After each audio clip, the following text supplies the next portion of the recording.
Hello and welcome back to my channel. My name is Chelsea. I am the producer, creator, and host of a live entertainment talk show called CTRL+ALT+BEAT. On this page, we love to discuss all things self-help, self-improvement, and becoming the best version of yourself. So if that is your vibe, subscribe, leave a comment down below. Let me know you're here. So I recently came across this video by Alicia Gogan, which, mind you, the video is 4 years old, but I love the idea of creating a relationship with yourself and building a relationship with yourself. And as somebody who grew up a people pleaser and always wanted to be stimulated, I now am at a place where I genuinely crave solitude and often prefer being home in my own company than being outside. So jumping right into it, here is how to build a relationship with yourself so strong to the point where you are craving solitude. Okay, first step, you need to get quiet and clear. So I read this book called Women Who Run with the Wolves 2 or 3 years ago and literally changed my life. I recommend for everybody to read that book. But there is a section in which she talks about the importance of knowing what you want before you're offered. And she uses this analogy of a smorgasbord or a charcuterie, whatever, floats your boat, and says, okay, presented on this smorgasbord are so many different things. Maybe I think I'll have some cheese, I'll have some strawberries, I'll have some fruits, I'll have some dates, whatever it might be. And she asks us, or she challenges us to then ask ourselves, okay, before the board is even presented to you, ask yourself, what are you even hungry for? Because I feel like a lot of times in our lives, we are presented with so many opportunities, which that is such a beautiful thing. The opportunities are literally endless, but I think that is how we get swept up into lives and situations and dynamics that aren't truly fulfilling to us, because we look at something that is often, I think, considered a good opportunity in traditional standards, but it's not actually what we want. And in order for us to really understand what it is that we want out of life and what we desire for ourselves, you're going to have to get quiet. So stop overstimulating yourself. If you are somebody who's waking up always on your phone, if you are constantly, every time you're on a walk, every time you're eating a meal, anytime you're in the shower, if you are constantly stimulated, you leave yourself with no room and no time and no capacity to hear your own thoughts. And that is when you find out what you want, who you are, and what you desire. It's like, imagine just getting on a train, going in any random direction, and you're hoping that it just takes you to somewhere where you're happy just because it's moving in a direction. But instead, would you not much prefer to know where the train is going beforehand before you even get on? Same thing. You have to look at your life like that.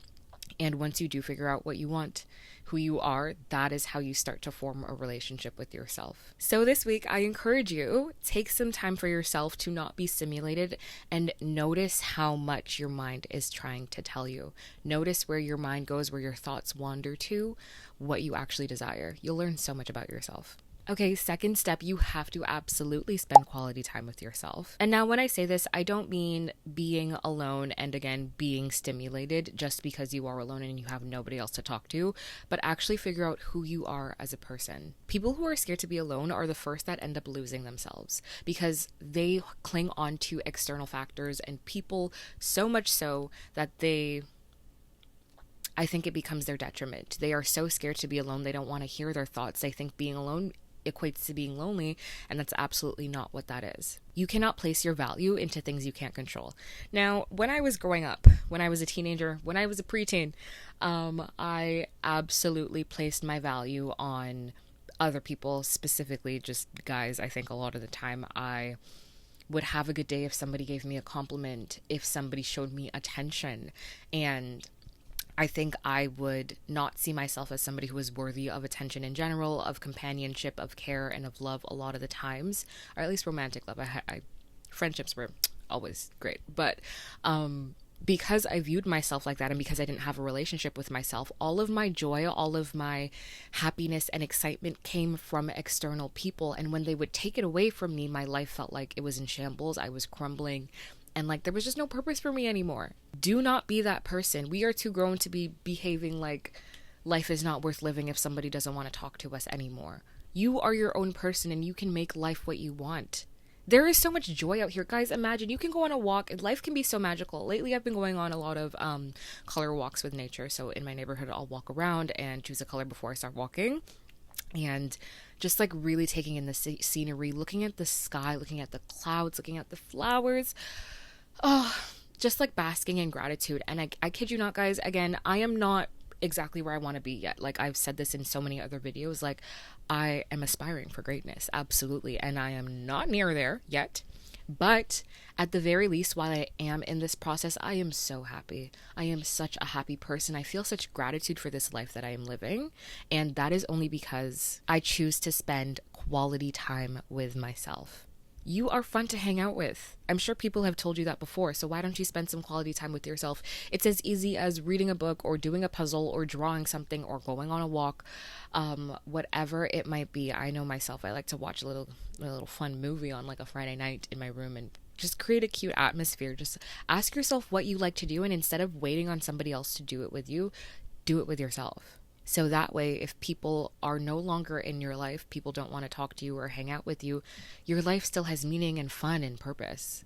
Okay, next step, you need to start and end your day with yourself. Again, I'm tired of all of you that are waking up and immediately going onto social media. I almost can't understand it. I'm actually flabbergasted that people do this. And this is not a judgment perspective. This is a like, is your brain not being overstimulated so early in the morning? I am someone who gets very overstimulated very easily.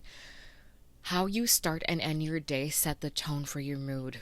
They set the tone. And if you are waking up before your brain can even turn on, before you can even decide what kind of day you want to have, you're consuming other people's energy, and you can't necessarily control. Well, I guess you can control it to a certain extent, but there are so many things you cannot control about what you see online. The type of people you're interacting with, or the energy that you're engaging in, or what shows up on your page. You can't always control that. And if you decide to wake up first thing in the morning and watch something that's heartbreaking, or watch something that's malicious or rude, or just bad vibes in general, that's about celebrity gossip or whatever it might be, how do you think your mood's going to be for the rest of the day? The reason I am genuinely such a happy person most of the time I'm not always happy, but I am genuinely pretty happy as a human being, is because I am very intentional with how I set my mornings and set the tone for my day. I will wake up and try my best to go on a nature walk, or journal with myself, or say some affirmations to myself, or just set an actual intention for the day before going online and going onto social media. Technology has fried our brains to the point where we feel like we always need to be stimulated and always need to see what's going on. You're not going to get FOMO from not being on your phone for a few hours in the morning or right before bed. And especially before bed as well, because that's going to impact your sleep. And I know me, I don't know about all of you guys, but if I don't get good sleep, I'm a monster. And staring at your screen right before bed is not good for your sleep. Really, guys, I just stop giving your energy away to so many different things before you look inside yourself, before you set your tone for your day, or before you kiss yourself goodnight, before you go to bed. Okay, fourth and final tip to building a relationship with yourself. Explore what it means to be you.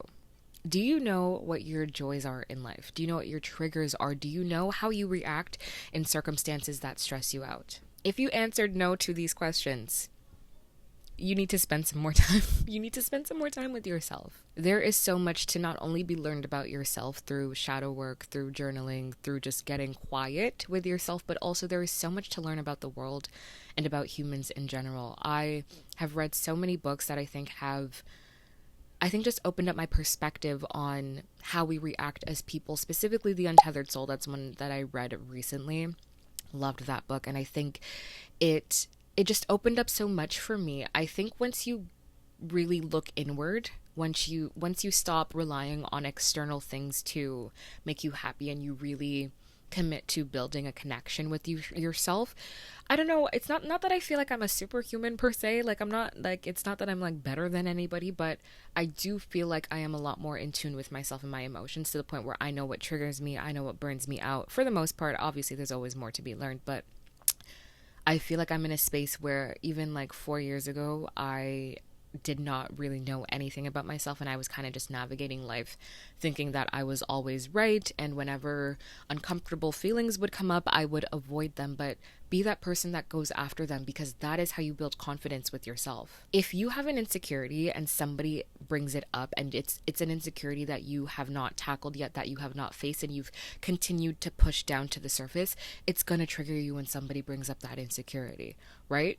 But if you decide to be proactive and do some shadow work and get comfortable with being uncomfortable, because that's what we do on this channel, If you decide to tackle that insecurity on your own time with your own self and become okay with it, or heal that insecurity, whatever it might be, if somebody does bring that up, it won't trigger you anymore. Other people will not have as much control over you. You don't want to be that person that is easily triggered and influenced by the smallest things that happen in your day, because there are factors we can control throughout our day and our schedule, yes, but there's a whole lot that we cannot control, and you don't want to be that person that's dipping and then getting super high just dependent on what is happening in your day. You want to be able to stay calm and leveled through it all. Honestly, guys, it's summertime. I can understand it's a good time to be around people. We want to be outside. We want to be socializing and having a great time, but do not let summer and fun take away your relationship with yourself. It is not an excuse for us to be escaping from ourselves.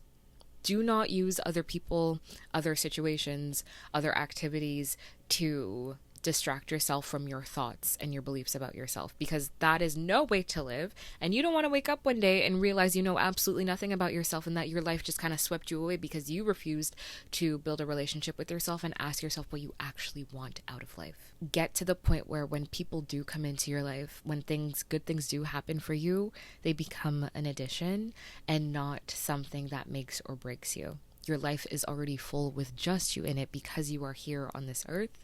Everything else is an addition and a little fun, let's call it a little topping, but you are the main course. The world becomes so very beautiful when you truly build a relationship with yourself in it, and you are okay with being alone.